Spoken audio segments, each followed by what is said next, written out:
صلی اللہ تعالیٰ علیہ وعلیٰ آلہ وصحبہ وازواجہ وذریاتہ وبارک وسلم وسلم تسلیما کثیرا کثیرا اما بعد فاعوذ باللہ من الشیطان الرجیم بسم اللہ الرحمن الرحیم۔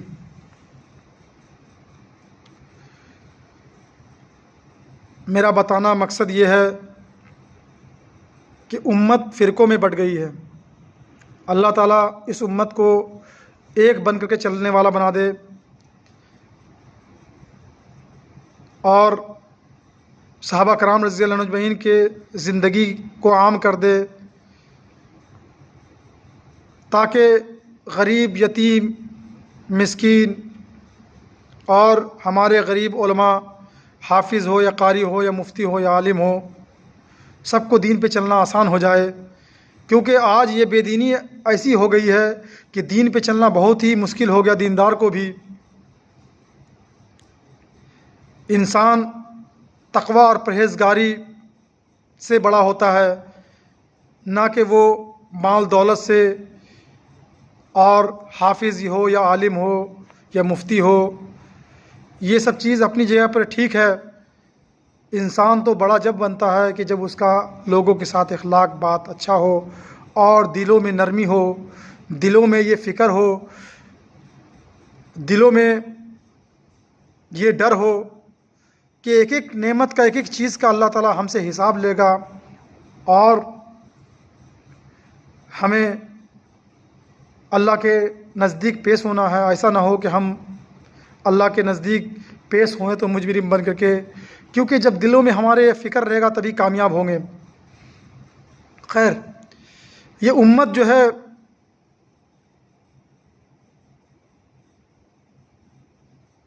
سارے سنتوں کو جمع کیے ابو حنیفہ رحمۃ اللہ علیہ۔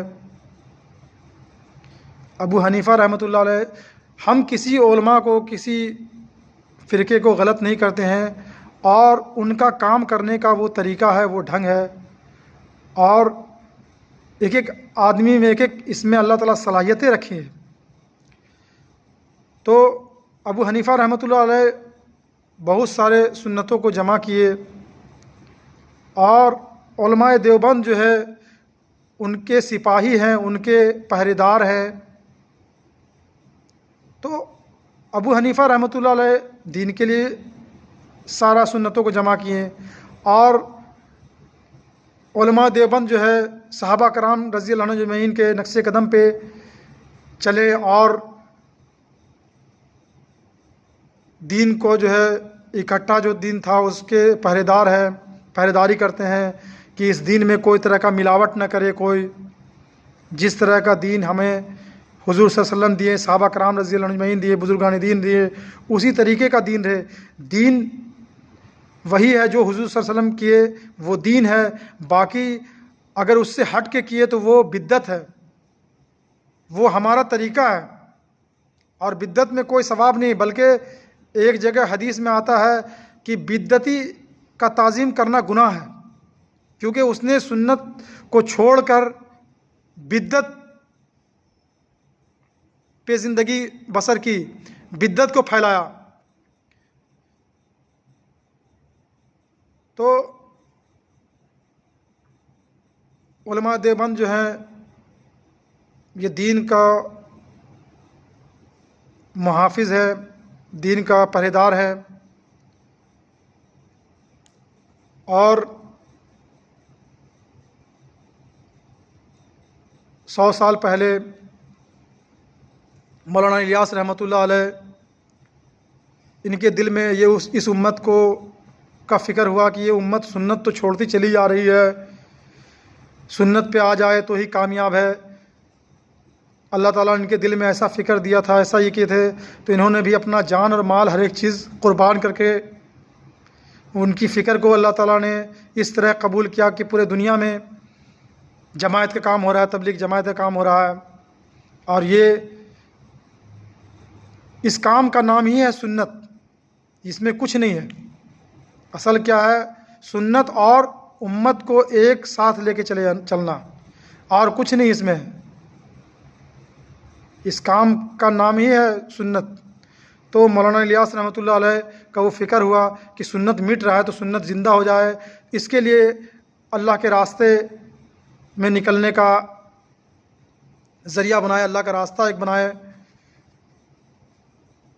اور اس راستے میں ہر طرح کے لوگ ہوتے ہیں، غریب بھی، مالدار بھی، علماء بھی ہوتے ہیں، جاہل بھی ہوتے ہیں. تو اصل اس کام میں کیا ہے؟ سنت کو زندہ کرنا اور امت کو ساتھ لے کے چلنا. کیونکہ ایک ماحول بن جائے، اس کام کا نام ہی ہے سنت کو زندہ کرنا اور امت کو اکٹھا کرنا. اصل یہ بھی بات ہے، جب امت اکٹھا ہوگا، ہل مل کے رہے گا تو اللہ تعالیٰ کی مدد آئے گی. آج امت کیا ہے؟ بکھر گئی، کوئی دیوبندی ہے، کوئی بریلی ہے، کوئی جماعتی ہے. کام کرنے کا الگ الگ ڈھنگ ہے، کوئی غلط نہیں ہے. سب کا طریقہ ایک ہی ہے، لا الہ الا اللہ محمد رسول اللہ. اور اس کے علاوہ اگر کسی کا طریقہ رہے گا لا الہ الا اللہ محمد رسول اللہ کے علاوہ، تو وہ خود مجرم ہوگا، وہ خود اس کی پکڑ ہوگی. ہم کون ہوتے ہیں کسی پہ فتویٰ دینے والے اور کسی کو غلط کہنے والے، غلط ٹھہرانے والے؟ وہ کام کرنے کا ان کا اپنا اپنا ڈھنگ ہے، اپنا اپنا طریقہ ہے. اور لوگوں ان کو اس طرح سے نام میں کوئی دیوبندی کا نام رکھ دیے، باقی کچھ نہیں ہے. بس ایک ہی ہے. اللہ کے رسول صلی اللہ علیہ وسلم سے فرمائے، کسی صحابہ کرام سے پوچھے کہ کون جنتی ہوگا؟ آپ صلی اللہ علیہ وسلم فرمائے، ما انا و صحابی، مطلب جو میرے طریقے کو اختیار کرے گا اور میرے صحابہ کا طریقہ اختیار کرے گا وہ جنتی ہوگا. اللہ تعالیٰ امت کو لا الہ الا اللہ محمد رسول اللہ صلی اللہ علیہ وسلم کے زندگی پہ چلنے والا بنائے، آمین. کیونکہ امت ٹوٹتی چلی آ رہی ہے، بکھرتی چلی آ رہی ہے. اور بکھرنے ٹوٹنے سے ہم اتنا بکھر ٹوٹ جائیں گے کہ ایسا نہ ہو کہ اتنی قیمتی امت جو ہے جنت کے بجائے جہنم میں چلی جائے. اس لیے اپنے آپ کو کیا چیز کا گھمنڈ، کیا چیز کا تکبر، بلکہ فکر کرنا ہے کہ اپنے آپ کو اللہ تعالیٰ کے ہاں کہ ہم کچھ بھی نہیں تھے اور اللہ تعالیٰ بہت کچھ عطا کر دیے. یہ نہیں کہ ہم دیوبندی ہیں تو کامیاب ہو گئے، ہم بریلی ہیں تو کامیاب ہو گئے، ہم جماعتی ہیں تو کامیاب ہو گئے، ہم اہل حدیث ہیں تو کامیاب ہو گئے. کون کس کو کامیاب کریں گے اللہ تعالیٰ کو ہی پتہ ہے. ہاں، کام کرنے کا ان کا ڈھنگ ہے، کام کرنے کا ڈھنگ ہے.